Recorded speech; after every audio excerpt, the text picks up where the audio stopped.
ఏమిటి ఆలోచిస్తున్నావు భాను? ఎదిగిన ఆడపిల్లకి పెళ్లి కాకపోతే అవ్వకపోతుందా అని 5-6 ఎదురు చూడొచ్చు. పెళ్ళైన ఆడదానికి పిల్లలు పుట్టకపోతారా అని 10 ఏళ్ళు ఎదురు చూడొచ్చు. 20 ఏళ్ళు అయిపోయిందండి, ఇంక మనకు పుట్టరు. భాను ప్లీజ్. నన్ను చేసుకోబట్టేగా నాతో పాటు నీకు శిక్ష. ఇదే నన్ను కాక ఇంకెవరినైనా చేసుకునుంటే ఏడాది తిరగకుండానే పండంటి బిడ్డను కనిచ్చుండేది. భాను, చాలా కాలంగా నీతో విషయం చెప్పాలనుకుంటున్నాను. నువ్వింత మనసు విప్పి మాట్లాడిన తర్వాత కూడా నేను నిజం చెప్పకపోతే నీకు అన్యాయం చేసిన వాడవుతాను. నీకంటే ముందు నాకు మరో అమ్మాయితో పెళ్ళైంది. పెద్దవాళ్ళకి చెప్పే ధైర్యం లేక ఆమెతో రహస్యంగానే కాపురం చేశాను. నువ్వు అన్నట్టుగానే ఏడాది తిరగకుండానే 12 బిడ్డను నా చేతికిచ్చింది.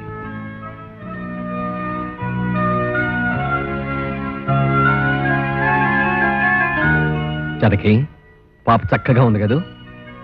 ఏమిటి, నిద్రపోతున్నావా? జానకి, జానకి, జానకి!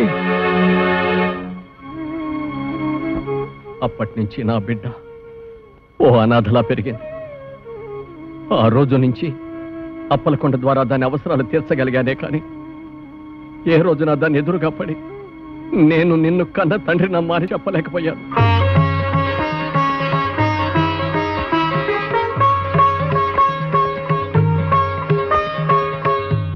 అమ్మాయి ఉందని తెలిసి అమ్మగారు ఎంత ఆనందపడిందో తెలుసా?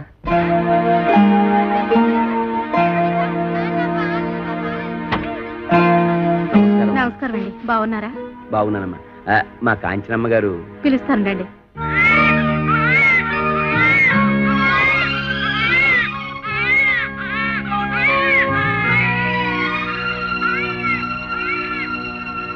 ఏంటి బాబాయ్ నీకు నాకు ఈ రుణాన్ని బంధం? ఎందుకు ఇలా నెలలా వచ్చి నా మంచి చెడ్డ చూసుకుంటా? ఇంతకాలం మీ మంచి చెడ్డలు నేను చూశానంటున్నారుగా, ఇవాటి నుంచి నా మంచి చెడ్డలు మీరు చూడాలమ్మా. అదేంటి బాబాయ్? అవునమ్మా, ఇవాటి నుంచి కోటిపల్లిలో ఉన్న 500 ఎకరాల పొలానికి అరెకరం ఇంటికి మీరు యజమానురాలు, నేను మీ పాలేరుని. 500 ఎకరాల పొలానికి అరెకరం ఇంటికి నేను?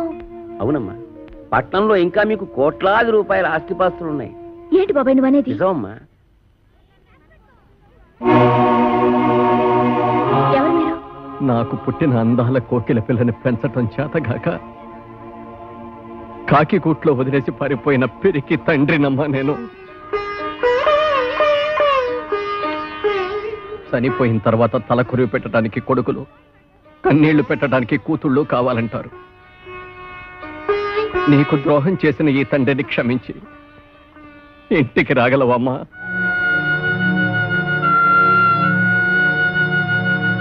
ఇక్కడ ఎంతో మంది అనాథలున్నారు. వాళ్ళందరికీ కన్నవాళ్ళు ఎక్కడో ఉండే ఉంటారు. కానీ వాళ్ళెవ్వరూ వీళ్ళ కోసం రారు. ఎందుకంటే వాళ్ళందరూ వీళ్ళని వదిలి వెళ్ళిన వాళ్ళు కాదు, వదిలించుకుని వెళ్ళిన వాళ్ళు. అలాంటిదే ఇప్పుడు మీరు నా కోసం వచ్చారు. ఇంతకాలం రాలేదంటే మీకేమి ఇబ్బందులున్నాయో. ఇంతకాలం నన్నెందుకు వదిలేశారని బాధపడటం కంటే ఇంతకాలానికైనా నా కోసం వచ్చారని సంతోషపడటం మంచిది కదా నాన్న. బాబాయ్, నేను జగన్మోహన్ రావు గారి కూతుర్ని. అవునమ్మా, నువ్వు నా కూతురువే. అమ్మా రామ్మా, మన ఇంటికి వెళ్ళిపోతావు. రామ్మా. నాకున్న బలంగా వచ్చేయాలనుంది నాన్న, కానీ ఎల్లుడితో నా ఎగ్జామ్స్ అయిపోతాయి. అవగానే వచ్చేస్తాను నాన్న. అలాగేనమ్మా, త్వరగా వచ్చేసి. అబ్బా, కాసేపట్లో దుర్ముహూర్తం వచ్చేస్తుంది. అలాగే, ఇప్పుడు నేను చాలా అర్జెంట్ పని మీద వైజాగ్ వెళ్తున్నాను. రేపు ఫోన్ చేయండి, వచ్చిన తర్వాత తీరిగ్గా మాట్లాడుకుందాం. ఓకే? సారీ, కాస్త లేట్ అయిపోయింది. ఏయ్, ఏమిటి ఇవన్నీ? అమ్మాయి మీద ఎంత ప్రేమ ఉంటే మాత్రం ఇవన్నీ అక్కడికి తీసుకెళ్ళి ఇవ్వాలా? ఇవన్నీ అమ్మాయి కాదండి, పాపం ఫ్రెండ్స్ అందరినీ వదిలేసి వస్తుంది కదండి. వచ్చే ముందు గుర్తుగా అందరికీ తలోటించుకుంటే దానికి తృప్తిగా ఉంటుంది. Very good idea.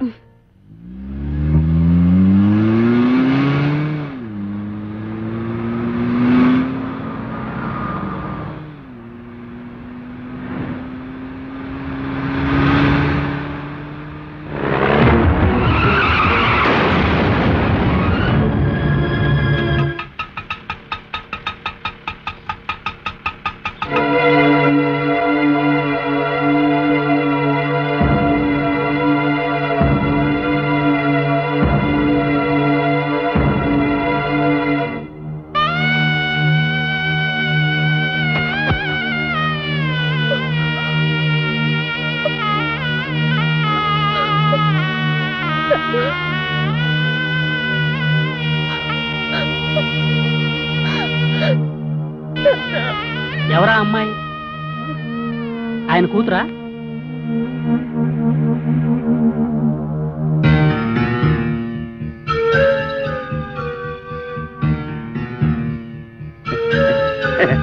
కూతురా? పిల్లలు లేరన్న బెంగతోనే కదండి బాబు ఆయన వ్యాపారం సరిగ్గా చేయలేక మీ అందరికీ బాకీలు పడి నాన్న అంటదేంటి? పల్లెటూరు అండి. నన్ను అడిగితే నాకేం తెలుస్తాయి బాబు ఈ పట్టణంలోని మోసాలు. పిల్లలు లేని గొప్పింటోళ్ళు పోయారని తెలిసి కూతురునంటూ ఆస్తి కోసం వచ్చేసి ఉంటది.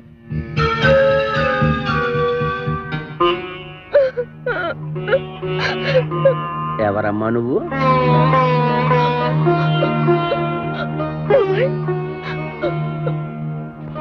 నేను నీకు బాబాయినా?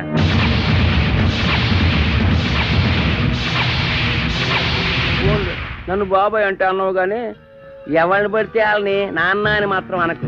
ఏంటి బాబాయ్ ఎలా మాట్లాడుతున్నా? మొన్నే కదా మా నాన్న అనాథాశ్రమానికి తీసుకొచ్చి నాకు పరిచయం చేశావు. అంటే పాపం నువ్వు అనాథం అన్నమాట. పోయిన వాళ్ళకి పిల్లలు లేరని తెలుసుకుని కూతుర్నంట వచ్చి ఆస్తి కొట్టేయడానికి ప్లాన్ వేసావన్నమాట. నువ్వు కాజేయడానికి ఇక్కడ ఆస్తి ఏమీ లేదమ్మా. వీళ్ళంతా పరామర్శకొచ్చినోళ్ళు కారు, అప్పులోళ్ళు. ఈ ఆస్తి ఎలాగే సరిపోదు, కాజేయడానికి నీకే మిగులు. నేను ఆస్తి కాజేయడానికి వచ్చాను. ఇన్నాళ్ళ తర్వాత నా కళ్ళ తల్లి దొరికాడని ఎంతో ఆస్తి వస్తే దుర్మార్గుడా, ఇన్నాళ్ళు నిన్ను బాబాయ్ అన్న మీద చేస్తావా?